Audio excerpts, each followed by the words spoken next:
আসসালামু আলাইকুম। ইরানের সাপোর্টার ভাই বোনদেরকে বলবো আজকের ভিডিওটা শেয়ার করবেন। আর প্রথমে অবশ্যই যখন নামাজ পড়েন একটু দোয়া করেন আর কি, আল্লাহ যেন ইরানকে হেফাজত করে। কারণ চারদিক থেকে পরাশক্তিরা যেভাবে জাপটে ধরার পরিকল্পনা করেছে, ইতিমধ্যে আপনারা জানেন যে মধ্যপ্রাচ্যে যেই সাগর, আরব সাগর, সেখানে মার্কিন রণতরী পৌঁছে গিয়েছে, সেখানে এটা নোংরও করছে। আবার এই যে বিশাল যেই রণতরী যুদ্ধজাহাজ, এই যুদ্ধজাহাজকে রক্ষা করার জন্য আপনার আবার এটার সাথে ফ্রিগেট, ডেস্ট্রয়ার, অনেক ধরনের প্রযুক্তিগত যে আরো ছোটখাটো যুদ্ধজাহাজগুলো আছে সেগুলো অবস্থান নিয়েছে। এখন যে কোনো মুহূর্তে একটা বড় ধরনের অভিযান চলবে।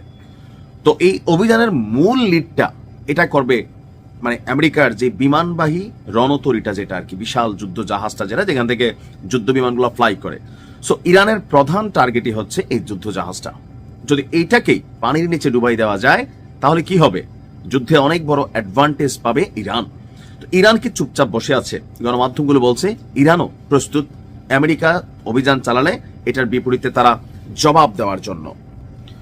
সামরিক বিশ্লেষকরা বলছে যে যুক্তরাজ্যের এই দানব জাহাজকে মেহমানদারি করার জন্য ইরান যে বিকল্প প্রস্তুতি নিয়েছে সেটা হচ্ছে তেলকম ভাজা মশমশা ইরানের একটা ড্রোন আছে, কামিকাজে ড্রোন, আত্মঘাতী ড্রোন, অনেক ভ্যারিয়েন্ট আছে। রাশিয়া ইউক্রেন যুদ্ধে আপনাদের খেয়াল থাকার কথা, রাশিয়া সবচেয়ে বেশি অ্যাডভান্টেজ পেয়েছে ইরানের এই ড্রোনগুলোর কারণে। পশ্চিমারা সর্বোচ্চ চেষ্টা করছে ইরান যেন তাদের ড্রোনগুলো রাশিয়াকে না দে বা আটকাইতে পারে, কিন্তু ইরান দিচ্ছে। এখন যেহেতু নিজেদের ভূমিতেই এখন এই যুদ্ধ হবে, সো ইরান হাজার হাজার ড্রোন প্রস্তুত করেছে, যেগুলা মুহূর্তের মধ্যেই আকাশে উড়বে এক যুগে। এখন আমরা যারা হলিউডের ছবি দেখেছেন একটু আইডিয়া আছে নিশ্চয়ই, বেশ কিছু ছবি আমরা দেখছি যুদ্ধজাহাজের মধ্যে বেশ কিছু কি বলা যায় আপনার ড্রোন, মিসাইল, ধ্বংসকারী কিছু সিস্টেম থাকে।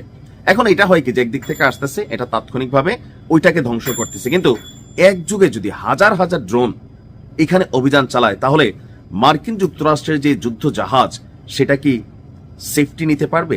বিশেষজ্ঞরা বলছে টিকবে না।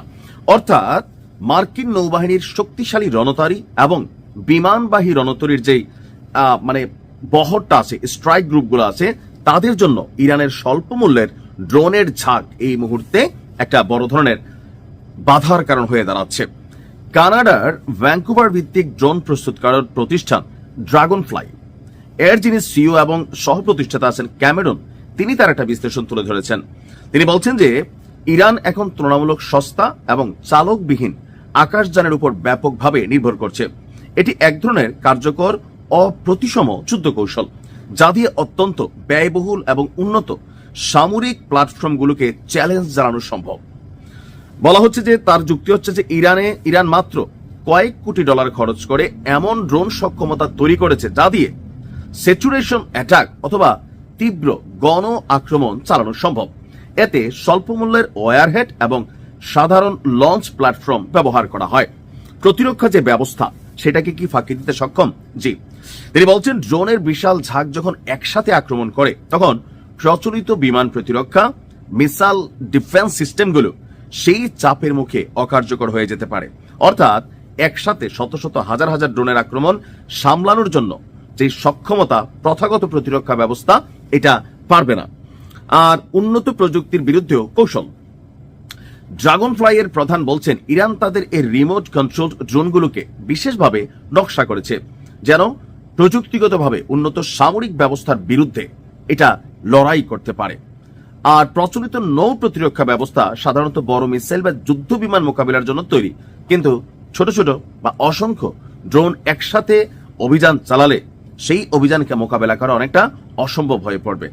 এখন যতটুকু আমরা বুঝতে পারছি যে ইরান তাদের এই ড্রোনের উপর সবচেয়ে বড় নির্ভরশীলতা, এমনকি মার্কিন যুক্তরাষ্ট্রের যে নৌবহর সেখানে অবস্থান করছে তাদের জন্য হয়তো হাজার হাজার ড্রোন একসাথে সাঁ করে উড়ে যাবে মশা মাছির পালের মতন, তারপরে হয়তো ঘটনা ঘটাই দেওয়া পারবে। তবে এই কারণে বলছি দোয়া করতে হবে। অসুস্থ হইলে ওষুধ খান, ওষুধের কোনো ক্ষমতা নাই যদি আল্লাহ না চায় আপনি সুস্থ হন, তাই না?